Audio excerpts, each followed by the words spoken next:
Hey everyone, Vale here at Mobalytics and welcome to our 10 OP Champions picks and builds video for patch 12.2 in Season 12. We hope you're all enjoying this patch so far, and this is just a quick mid-patch video all about some of the best picks that you should be playing. Most of these champions have a very high win rate across all ranks, so you should be perfect no matter what elo you're stuck in. We aren't going to cover too many of the most obvious champions that we've spoken about recently like Viego, Victor or Camille, so this is not a top 10. A question for you guys today is, who do you think is the biggest dark horse of this patch so far? You'll hear my vote later in the video. So pick number 1 is a familiar face, and that's Diana. Diana is absolutely tearing up the jungle at the moment, and she's easily one of the best junglers across all ranks right now. It starts with her ability to destroy the jungle camps at the speed of light, and it ends with her being able to 1v5 with a big ultimate. Diana had a spell in Season 11 where she was in full swing, and then she got nerfed and disappeared for a while, but after her buffs come into the new season, she's easily cemented her place in the god tier. Diana's main mythic choice is Hextech Rocket Belt. It gives her the stats she needs to pop off, and the mobility it provides helps her gap close and also reset her auto attack, which is amazing when combined with her passive. Nashor's Tooth is what a lot of people are prioritising building first though. It just makes your clear speed so ridiculously fast, and her playstyle after building this item just becomes so simple.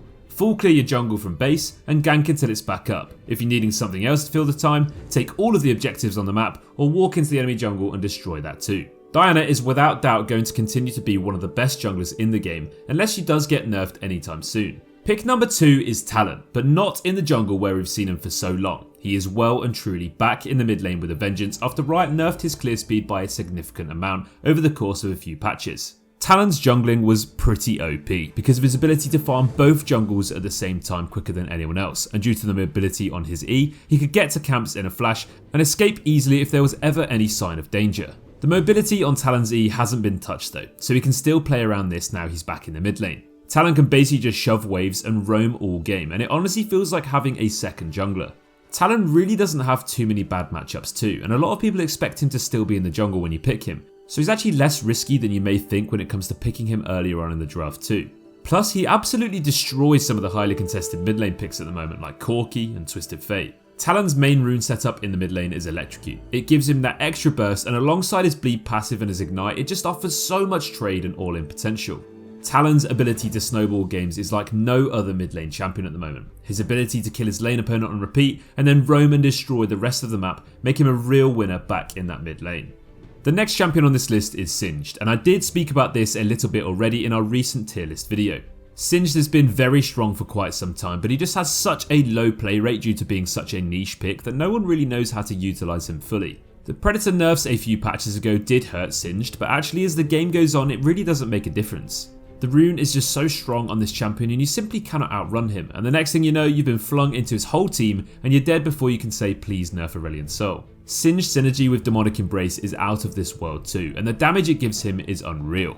Rylai's has just got a cheeky buff for him too, adding more health at the cost of some AP. And once you've got these two items plus your boots, you become pretty much unstoppable. This champion in my opinion is the dark horse of the patch, and this is the pick I was speaking about earlier. I wouldn't be surprised to see his play rate rise significantly if people can actually understand his unique playstyle better. Singed is so hard to play against for such a huge amount of champions too.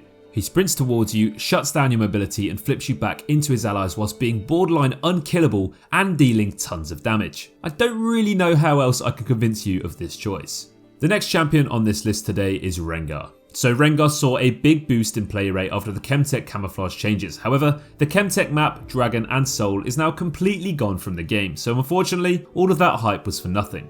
However, we still want to explain just how strong Rengar is at the moment when played correctly. Rengar isn't an easy champion to play by any means, and although his kit may seem obvious, his playstyle is so unique and does actually require a lot of practice. Despite all of that though, he's actually in a very good spot at the moment. Rengar's full assassination itemization is by far his most successful build path at the moment. Duskblade is by far the most popular mythic choice to go for, and after that it's basically just full send into that glass cannon playstyle. First Strike is still the leading rune for Rengar, and Domination second is always good to get yourself Relentless or Ultimate Hunter depending on the draft. When you get a lead on Rengar, you should be able to simply pick and choose who you want to delete from the map. The second you see your enemies split up, you can now do your job and remove them from play. Rengar is an exceptionally fun champion to play, so if you feel like mastering a champion and seeing the rewards, in this patch, Rengar is definitely a champion to consider. Rengar also does currently see a unique synergy with Senna's E though, and that's the next champion on this list. So Senna recently had a 20% slow added to her Q, which is actually pretty significant and has made a huge difference to her popularity. Senna is probably one of the most misunderstood champions in the game when it comes to her itemization, as there's just been so many different builds that float around, and half the time people just lose games because they don't know how to build her. There are two main routes to go for: Kraken Slayer on hit and crit, or Eclipse and lethality, both of which are performing very well this patch and seeing a pretty decent win rate across the board. So although Senna is very fragile and pretty weak early game, she's actually an incredibly abusable champion when you get the hang of her. If someone knows how to play Senna correctly, they can easily win lanes and games by themselves. You only have to look at the pro scene with players like Danny, who just farm pentakills for fun when they're able to play this champion. Senna's strengths only gets better with time as she gains extra range and damage when she collects stacks of her passive. In lane, Senna can poke with her autos and Q and catch out her opponents with W, and as well as all of this, she can cheekily bring her allies into her lane through the camouflage on her E, which is going to be even more impressive when you add Rengar to that party. Senna also has a global ultimate which can easily sway fights across the map and just contribute elsewhere at the same time as winning lane. Senna is secretly probably one of the best scaling champions in the game, and if you do allow her to scale for free, she'll probably 1v5. The new Janna mini rework originally looked like a monumental nerf to the champion, but after a few tweaks and a lot of feedback, Riot have done a really positive job overall. Janna's win rate is actually super high so far this patch, and her synergy with Glacial Augment is already forcing a nerf in patch 12.3. Janna is basically strong at everything she did previously, with a little bit less harass in lane, but far more strength in her utility. Her Q feels ridiculously quick now, and it's pretty damn hard to dodge. Janna's shields feel a lot more abusable, and her ultimate tick rate has 100% made a difference. Janna's synergy with Moonstone Renewer is also a great contribution to her strengths as well, making her so much more impactful in such a simple way. Janna is flying high since the changes in this patch, so if you haven't started playing her yet, why not? Next up we've got Veigar, and he also received a buff last patch, and we feel like this champion was pretty damn strong already. Veigar's early game is unfortunately a little bit weak, and this buff didn't make too much of a difference there. It did help him scale quicker though and shove lanes easier with the reduced cooldown on his Q so that he can react a little bit earlier than usual. Veigar has always been a monster in the later stages of the game for quite some time, and with Everfrost and his cage, it's nearly impossible to avoid his AoE nuke, which deals a bonkers amount of burst once he's got a bit of AP. Veigar is also similar to Syndra in just how simple and effective their ultimates are. If there is a specific target in the game causing you problems, this ability is pretty hard to mess up. Veigar is also one of the best last pick mids you can go for. If the draft doesn't seem too crazy early game, and if there's not too many super long range champions or hard engage, you're basically just going to walk all over the game and win it by yourself. Veigar is also one of the few mid lane picks that still rolls around with Predator, allowing him to devastate the mid game with his pick potential, or just to try and roam early game and lock down lanes with those catches. So yes, Veigar is pretty situational, but if the game allows it, he's up there with some of the best in this patch. Our next pick is a champion that for some reason everyone has just forgotten about, Kha'Zix. Now with everyone being so thirsty for Diana and people making the most of how strong Hecarim and Viego are, people have been sleeping on the King of Assassins for quite some time. However, Kha'Zix is just as strong as ever despite a fair few nerfs before Season 12. He still deals an absurd amount of damage and can easily carry games by himself this season. Although First Strike is seeing some love, Kha'Zix is just a huge fan of Dark Harvest. The burst he gets with this rune and the rest of his kit is just crazy, but when you add in his lethality assassination itemization, you're in for a treat.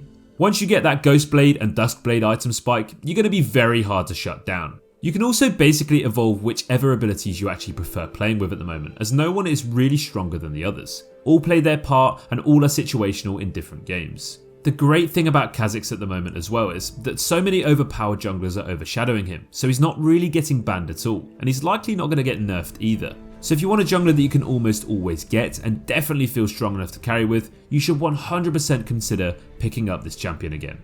Next up we have another somewhat underplayed champion with a decent win rate and a champion who's historically always been one of the hardest champions to play against when he's ahead, Fizz. Yep, Fizz is back with a bang, and over the course of the last few patches we felt like he's been ramping up slowly but surely. With so many enchanting squishy supports, scaling mages and hyper carries running around, Fizz can simply farm them whenever he wants to. Fizz's itemization is super simple, and he does have a great amount of options to go for in all different types of situations that are all perfectly viable. Luden's Tempest is definitely his strongest mythic though. It gives him a nasty power spike and definitely helps out his ability to wave clear, roam and burst his targets down easier. The highest win rate Fizz build at the moment is basically just getting Ludens and then rushing Lichbane. The new Lichbane changes really suited this champion, and it's seen his play rate and win rate climb since the patch. Similar to Talon, Fizz is additionally a very strong champion against the current meta picks at the moment.